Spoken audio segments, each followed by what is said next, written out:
Hola muchachos, bienvenidos de nuevo a mi estudio. Ya está la práctica 10 en el repositorio. La práctica cubre los últimos dos temas del curso, hilos de ejecución y enchufes, pero por falta de tiempo no nos va a dar la oportunidad de integrarlos al último examen semanal y al último examen parcial. Sin embargo, si échenle un ojo, lo necesitan para la práctica y definitivamente lo necesitan para su carrera profesional. Sin embargo, tienen un algoritmo, tienen una materia obligatoria de computación concurrente y además una optativa de algoritmos paralelos, y también tienen una materia completa de redes de computadoras. Y lo que veremos nosotros no en este video, en el próximo, será una breve embarradita de ambos conceptos, de ambos temas, pero incluso en situaciones normales no lo podremos cubrir a complejidad. De nuevo, hay cursos obligatorios completamente dedicados a eso.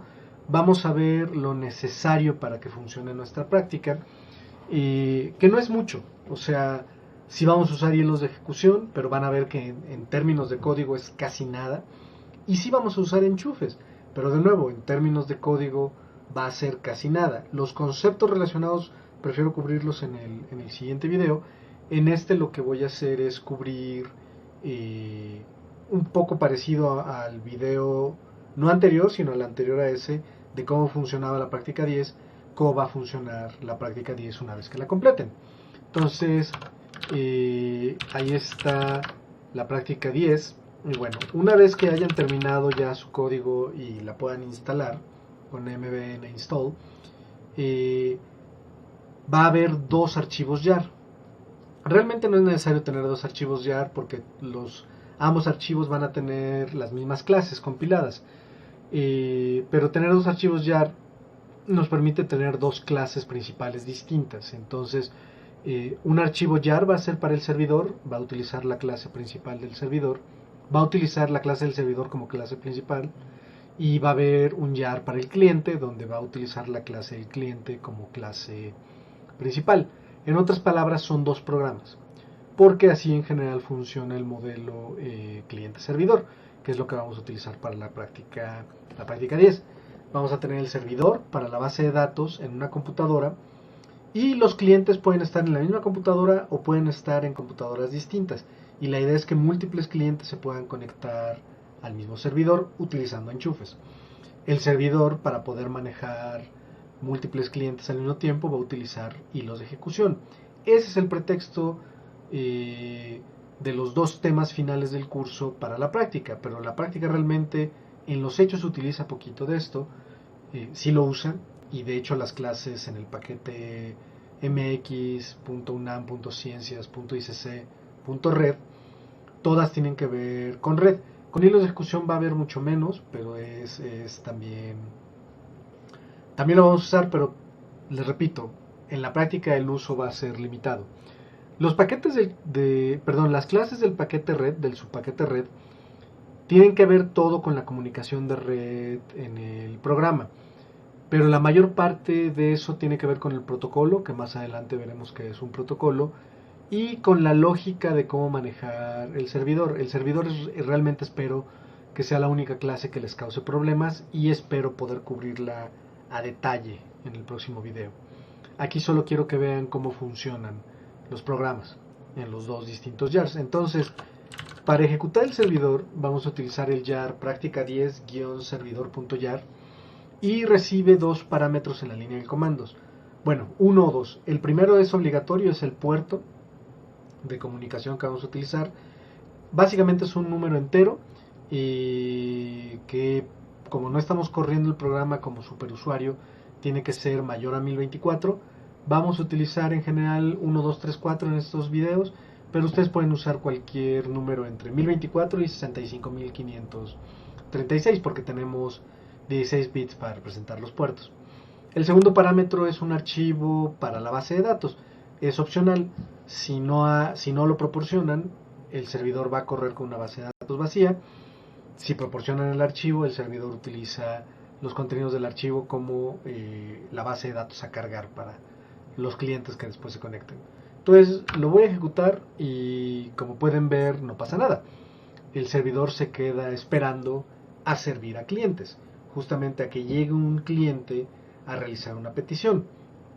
El modelo cliente-servidor, una muy buena analogía que se puede utilizar, es justamente cuando van a un lugar donde les sirven, como un restaurante de comida rápida o como una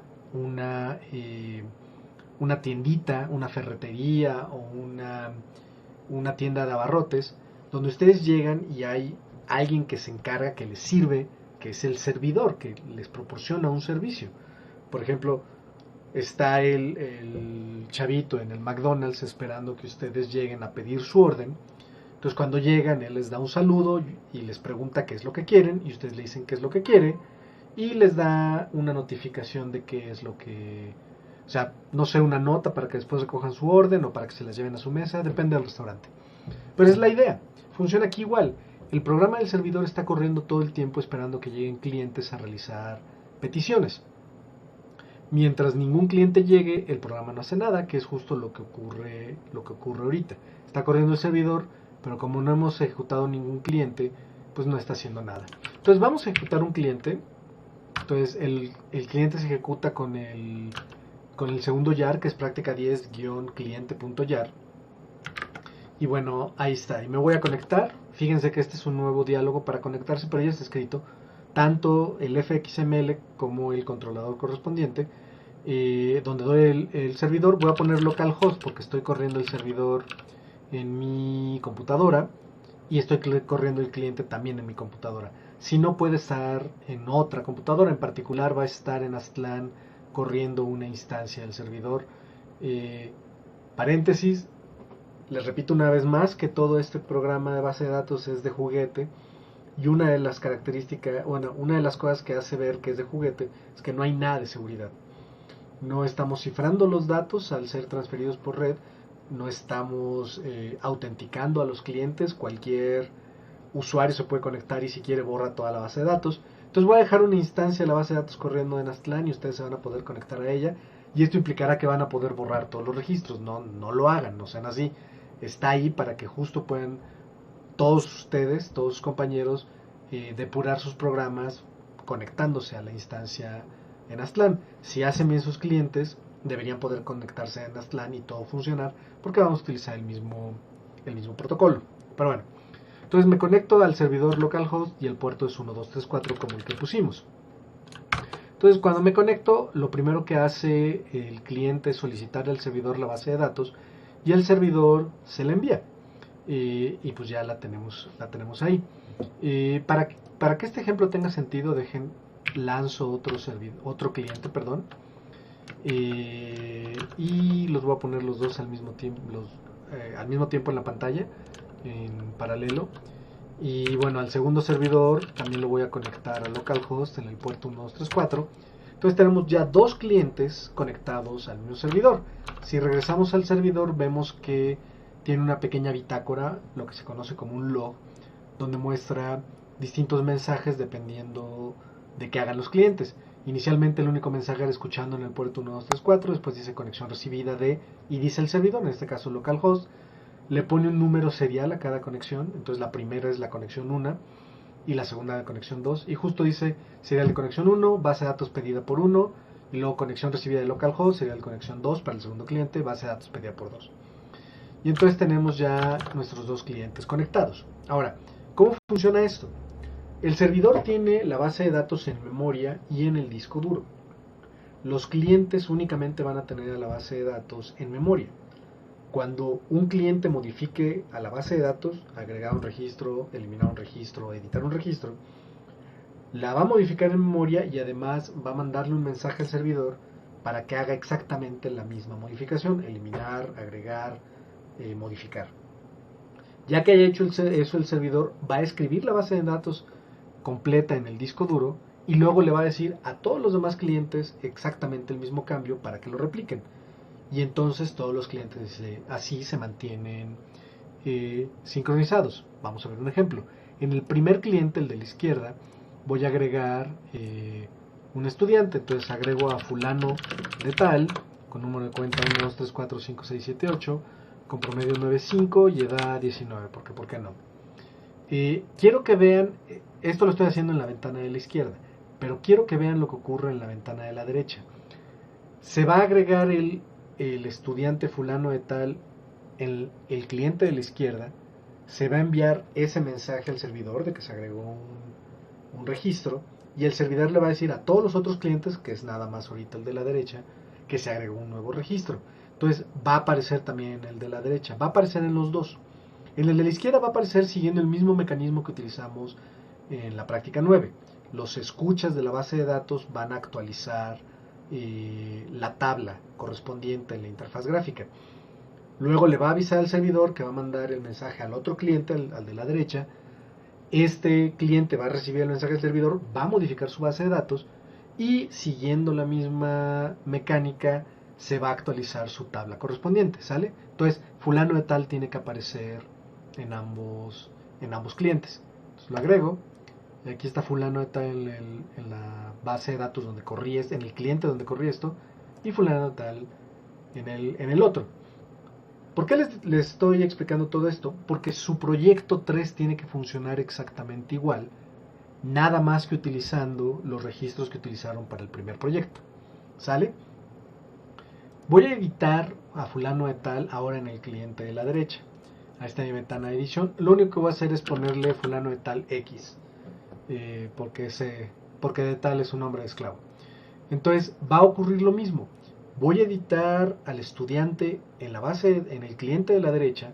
Se le va a avisar al servidor que se editó un registro, y el servidor le va a decir a los otros clientes, en este caso nada más el de la izquierda, que se editó ese registro. Entonces el cambio va a aparecer en ambos, ¿sale? Voy a actualizar y como pueden ver en ambos clientes se dio el cambio.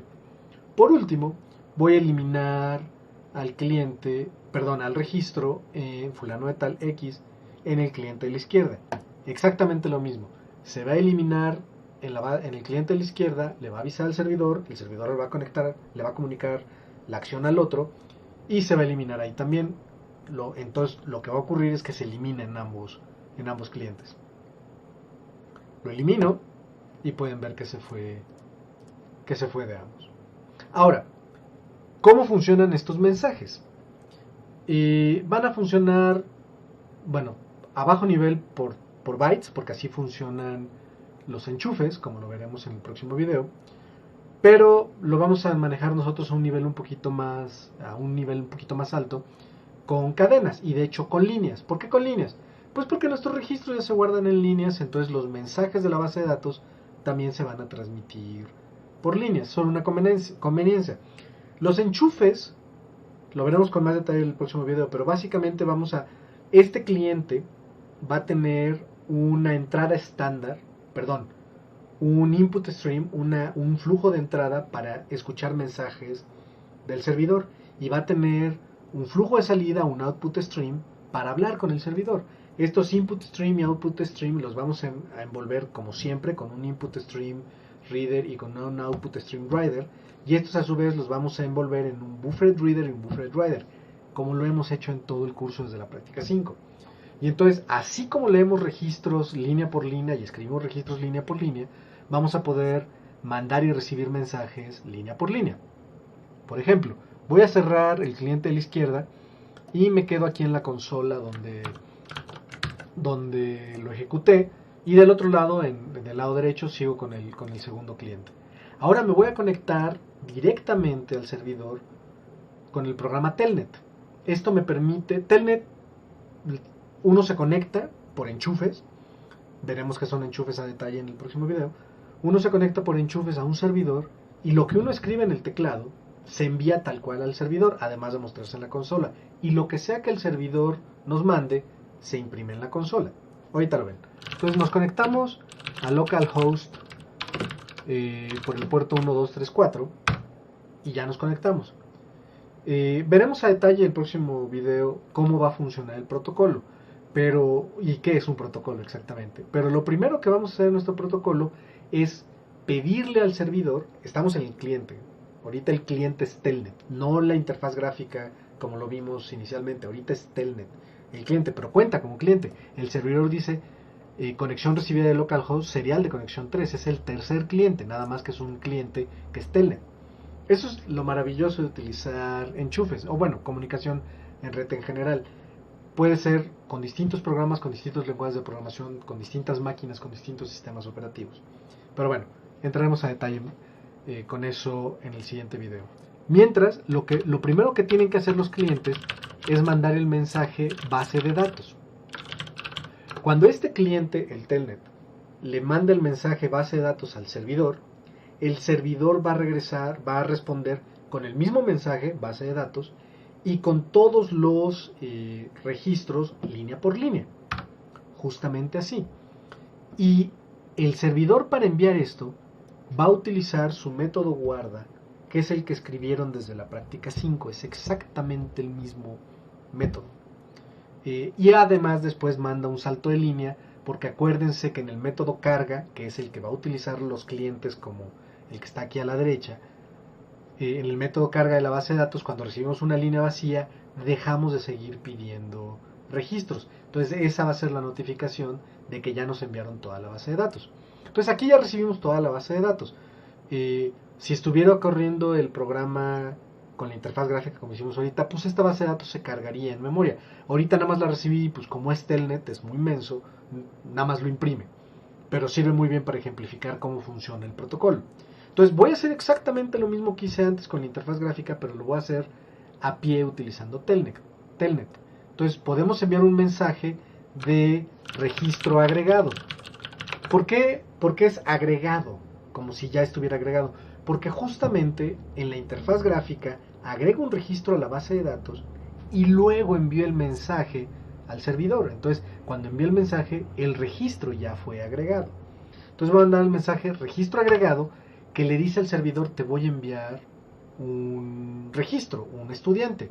Entonces le paso fulano de tal como nombre, tabulador, porque es lo que utilizamos para separar los campos en nuestros registros, el número de cuenta 1, 2, 3, 4, 5, 6, 7, 8, tabulador, el promedio 9.5, tabulador le da 19. Cuando dé enter, el registro se envía al servidor, el servidor lo recibe, lo agrega a su base de datos en memoria, guarda la base de datos en el disco duro y después le avisa a todos los otros clientes, en este caso este de la derecha, que se agregó un registro y por lo tanto otra vez fulano de tal va a aparecer en el cliente gráfico de la derecha. Doy enter y aquí está fulano de tal. Vamos a hacer que ahora Telnet como cliente reciba un mensaje del servidor. Para eso editamos fulano de tal en la interfaz gráfica del segundo cliente. Entonces lo voy a editar y voy a hacer lo mismo, lo voy a poner fulano de tal X, y cuando le dé actualizar, el segundo cliente con la interfaz gráfica le va a mandar el mensaje al servidor de que se editó, y el servidor le va a decir a los otros clientes, en este caso el tercer cliente, el que es Telnet, y va a aparecer mensaje, registro modificado, y va a mandar dos registros, porque se envían dos registros cuando se modifica un registro, cuando es modificado alguno. Se recibe el registro antes de ser modificado y el registro después de ser modificado. ¿Por qué? Porque no puedo enviar nada más el registro modificado porque no sé qué registro modifiqué. Si tuviéramos identificadores únicos e invariables, inmutables, en nuestra base de datos, que de hecho es lo que ocurre con bases de datos de verdad, pues entonces podríamos enviar nada más el identificador único y el registro ya modificado y pues no habría problema, pero pues es de juguete esta base de datos. Entonces tenemos que enviar dos registros, el registro antes de modificar y el registro después de que fue modificado. Entonces voy a recibir barra igual mensaje dos puntos registro modificado, registro guión bajo modificado, y después voy a recibir fulano de tal 1, 2, 3, 4, 5, 6, 7, 8, 9.5, 19 y luego fulano de tal X 1, 2, 3, 4, 5, 6, 7, 8, 9.5, 19. ¿Sale? Eso es lo que va a ocurrir cuando le pique actualizar. Y justo, recibimos barra igual mensaje registro modificado y luego fulano de tal, el registro antes de modificar y luego el registro modificado. Nosotros podemos modificarlo también. Voy a regresar fulano de tal a que sea de nuevo fulano de tal, no fulano de tal X. Mando el mensaje registro modificado, luego envío fulano de tal X, tabulador 1, 2, 3, 4, 5, 6, 7, 8, tabulador 9.5, tabulador 19, y luego voy a enviar el registro ya modificado, fulano de tal, tabulador 1, 2, 3, 4, 5, 6, 7, 8, tabulador 9.5, 19, tabulador, perdón, 19, y al dar enter se va a actualizar el registro en la interfaz gráfica a fulano de tal. Y ahí está. ¿Sale? Entonces, bueno, nada más para hacer completo el ejercicio, vamos a eliminar a fulano de tal. Voy a enviar registro eliminado. Y envío a fulano de tal, tabulador 1, 2, 4, 5, 6, 7, 8, tabulador 9.5, tabulador 19, y debería eliminarse fulano de tal. ¿Qué es lo que ocurre? ¿Sale? Entonces, así se tiene que portar su programa en la práctica 10 y así se tiene que portar su proyecto 3, nada más con su propio tipo de registros. La buena noticia es que si hace la práctica 10 bien, el proyecto debería salir casi automáticamente. Son unos cuantos cambios que tienen que hacer, la mayor parte en la interfaz gráfica y la mayor parte de manera muy similar a como estaba en la práctica 9. ¿Sale? Veremos con detalle justamente el tema de hilos de ejecución, de enchufes, el próximo video, junto con el protocolo que es que va a funcionar, las distintas clases que vamos a utilizar, pero con principal énfasis en la clase servidor base de datos estudiantes. Más bien servidor base de datos, porque es abstracta. Usando el mismo truco de base de datos, por cierto. ¿Por qué esa? Porque es la única que espero que les dé problemas. Todas las otras clases en la práctica, con las pruebas unitarias me parece que pueden rápidamente hacer lo que tienen que hacer para que funcione. El servidor es un poquito más complicado. ¿Por qué? Tiene pruebas unitarias, por cierto, o sea, contrario a los controladores de la interfaz gráfica, y las clases del paquete red sí tienen pruebas unitarias, pero lo que hace el servidor sí es más complejo que lo que hemos hecho a lo largo del curso, en el sentido de cómo funciona el estar mandando y recibiendo mensajes y qué hacer cuando enviamos y recibimos cada uno de estos mensajes. Les recomiendo que en el paquete red traten de hacer que pasen todas las pruebas unitarias excepto el servidor, y ya para el próximo video ya verán qué necesitan para terminarlo. Y vamos a pararle por aquí, ya está larguito este video también, aunque no tanto como el anterior, y espero con esto puedan completar la mayor parte de la práctica 10. No espero que terminen el servidor, pero lo demás sí. La interfaz gráfica se parece mucho a la de la práctica 9, pero sí es distinta. Por cierto, en el controlador interfaz estudiantes hay pistas de lo que tienen que hacer en el servidor. De hecho, un método es muy similar a lo que vamos a hacer en el servidor. Échenle un ojo, por favor, léanlo con cuidado. Sí hay cambios con lo que hicimos en la práctica 9. ¿Sale? Y bueno, el próximo video vemos lo necesario para que acaben la práctica. Acuérdense que tienen examen semanal el viernes. Y bueno, como siempre, pueden mandarme un correo o dejarme un comentario en el video si tienen alguna duda. Y gracias por verme.